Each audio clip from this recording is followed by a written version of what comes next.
বিরাটির এই মর্মান্তিক ঘটনার পর দিলীপ ঘোষ বলছেন, যতদিন না সরকারটা ভেঙে পড়ছে ততদিন বাড়ি ভাঙতেই থাকবে। যতদিন না এই সরকারটা ভেঙে পড়ছে ততদিন বাড়ি ভাঙতে থাকবে। কারণ এই যে কাটমানি খেয়ে বা ঘুষ দিয়ে পুরনো বাড়িতে লোককে রেখে তাদের জীবনকে সংকটে রাখা হয়েছে, এই যে দুর্ঘটনা হচ্ছে তার দায় কে নেবে? কটা টাকা দিলে হয়ে যাবে? তো এই সরকারের হাতে আর কিছু নেই, কিছু করতে পারবে না, ওরা এইভাবে চলতে থাকবে।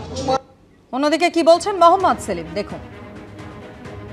সবে মেয়র, এরপর যখন কালীঘাটের মুখ্যমন্ত্রী আর তার ভাইপোর বাড়ি ভেঙে পড়বে তখন বুঝতে পারবে। শুধু পুরসভা নয়, রাজ্য জুড়ে এবং গোটা দেশ জুড়ে বিজেপি আর তৃণমূল ভাঙার রাজনীতি করছে।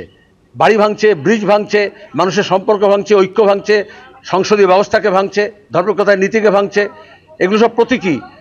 যে বাড়ি ভাঙছে সে তো মেয়র শাস্তি পাবে, আর দেশ যারা ভাঙছে আর যারা দাঁড়িয়ে রাজ্যের সমস্ত ব্যবস্থাকে ভেঙে দিয়েছে তারা শাস্তি পাবে। দেখুন, বৃহত্তর কলকাতা যাকে বলে, অর্থাৎ উত্তর দমদম থেকে শুরু করে ব্যারাকপুর থেকে শুরু করে বিস্তীর্ণ এলাকায় কাউন্সিলররা স্কোয়ার ফিটে টাকা নেয় এবং অবৈধ নির্মাণের পারমিশন দেয়, এবং তার ফলে সেখানে বহুতল বাড়িগুলো এক একটি মরণ ফাঁদ, মরণের বহুতলে পরিণত হয়েছে। কত মানুষের প্রাণ যাবে আপনিও বলতে পারবেন না, আমিও বলতে পারবো না। এত টাকা খেয়েছে এরা যে কোন দিন কোনটা ভেঙে পড়বে কেউ জানে না। মমতা বন্দ্যোপাধ্যায় বলবে যে এটা সিপিএমের আমলে হয়েছিল, তারপরে বলবে এটা কংগ্রেসের দোষ, কারণ মমতা বন্দ্যোপাধ্যায়ের জন্ম কংগ্রেস আমলে হয়েছিল। মমতা বন্দ্যোপাধ্যায় তো অন্যের ঘাড়ে দোষটা দিয়ে দেয়, নিজের ঘাড়ে কিচ্ছু নেবে না। ভোটে দাঁড়ানোর সময় বলেন যে 294টা সিটে আমিই প্রার্থী, এখন চুরি করে যখন ধরা পড়ে কোনো বিধায়ক তখন বলে না না ওটা ওর ব্যাপার, আমি জানি না কিছু। বিরাটির এই ঘটনা যা ফের একবার আমাদেরকে এক মর্মান্তিক সত্যি সামনে দাঁড় করালো, যেখানে এক মহিলার মৃত্যু হয়েছে। গার্ডেন রিচের ঘটনা, তারপর পিকনিক গার্ডেনের ঘটনা, আর এরবার বিরাটি শরৎ কলোনিতে নির্মীয়মান আবাসন থেকে মাথায় ইট পড়ে মহিলার মৃত্যু।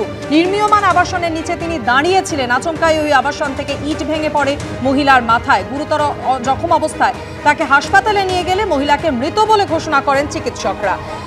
স্থানীয় বাসিন্দা এবং মৃতের পরিবারের তরফ থেকে যখন পুরসভার ভূমিকা নিয়ে প্রশ্ন তোলা হচ্ছে, স্থানীয় কাউন্সিলরের ভূমিকা নিয়ে প্রশ্ন তোলা হচ্ছে, তখনই উত্তর দমদম পুরসভার চেয়ারম্যানের অবশ্য বক্তব্য, তার এলাকায় কোনো বেআইনি নির্মাণ হয় না।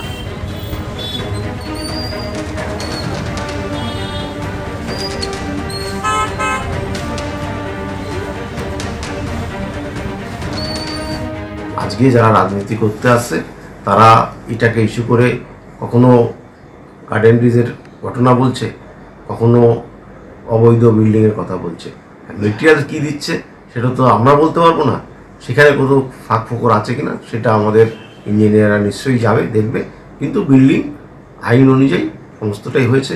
আমি পরিষ্কার বলছি, যদি কোথাও বেনিয়ম কিছু হয়ে থাকে আমি দায়িত্ব থেকে বলছি, এই দায়িত্ব ছেড়ে দেবো।